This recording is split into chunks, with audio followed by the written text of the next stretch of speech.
if I wish to excel in my personal relationships, whether it's achieving happiness, we are looking to be better every single day. If I wish to excel in my profession, how do I create success? Every person has a unique blueprint. It depends on what our definition is. What is it that's value adding? It all begins with I. When we started talking about thoughts, we all know everything that originates, everything that we observe, whether it's this chair, the lights, the podium, microphone, whatever it is, everything starts with a thought. We wake up in the morning, and once we are out of our dream phase or we are awakened, the first thing that comes in our mind is anything that is going on in this realm of life, which is what is going to happen to at my work. I have so much to take care of today. I have so much that I need to complete in the meeting today, or my boss is going to say this, I have to get this done in my family and whatnot. So thoughts basically are the driving force for us to survive. Everything that exists, everything that we feel, experience in our life is all based on thoughts. And there is no stopping to thoughts as well. The important thing is sometimes when I discuss this at different events around the world, we experience that thoughts also could be misleading towards what we want to achieve in our life, which means thoughts come in our way. Our own thoughts start coming in our own way. About 10 years ago, when I left India and I moved to the United States, 4 years before that, I was in a city not very far from here. I was in Pune, and I was doing my engineering. And once I finished my engineering, I moved to the United States after doing my graduation and whatnot. And during these 4 years, I realized that there was a lot that was being conditioned in my mind based on the environment that I was living in. I was told that there were things that were good about me. For instance, people would tell me that, oh, you're a good looking guy.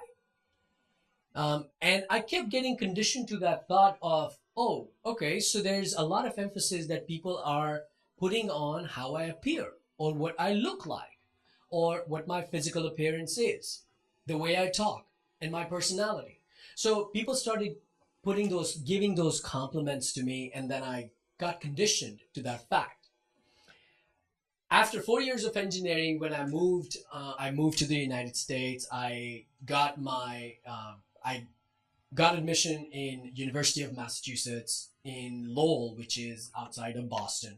So I went for my master's there, and I'd like to read an excerpt from one of these recent books that I have published, which is also available on Amazon in India as well. And this excerpt that I'm going to read basically talks about the experience that I had once I moved to the United States and I met people.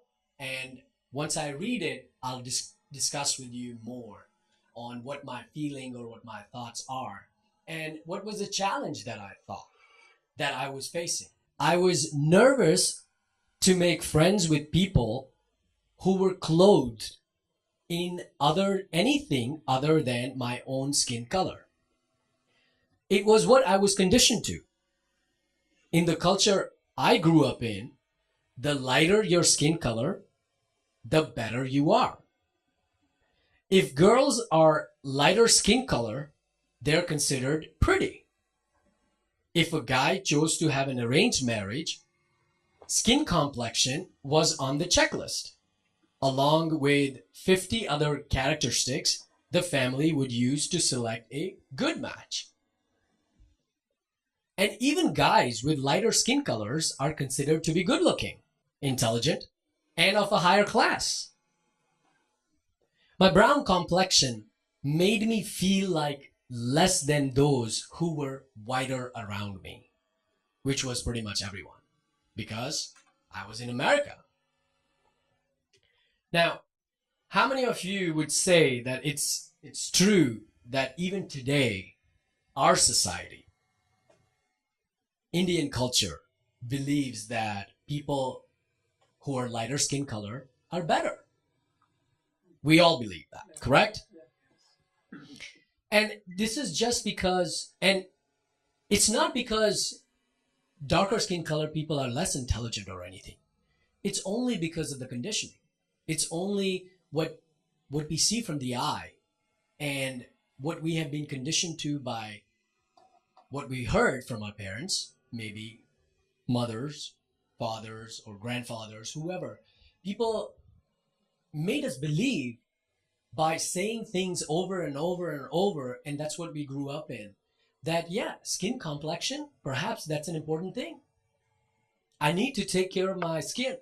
And hence we have fair and lovely men, or we have so many other products even for men in this culture, where people are trying to fit in the society based on a conditioning. And that conditioning could be false, which in my case, of course, it was false. Because when I went to the university, I realized that there's something beyond that skin color. There's something beyond this conditioning that my society has made, or what we lived in, that goes beyond just my skin color. The true me is someone who's not just clothed in this.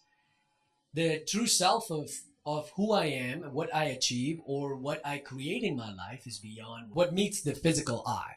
So it's important to understand that conditioning basically can create a wiring in the brain, which means by listening to a thought or by listening to a someone's opinion, let's call it an opinion, we can condition ourselves, and when we listen to it over and over and over and over, it becomes a part of our life. It becomes a part of us. And then we start believing in it. Dictionary refers to belief as something that may or may not be a fact, but we assume it to be correct. There doesn't have to be facts based on creating a belief system.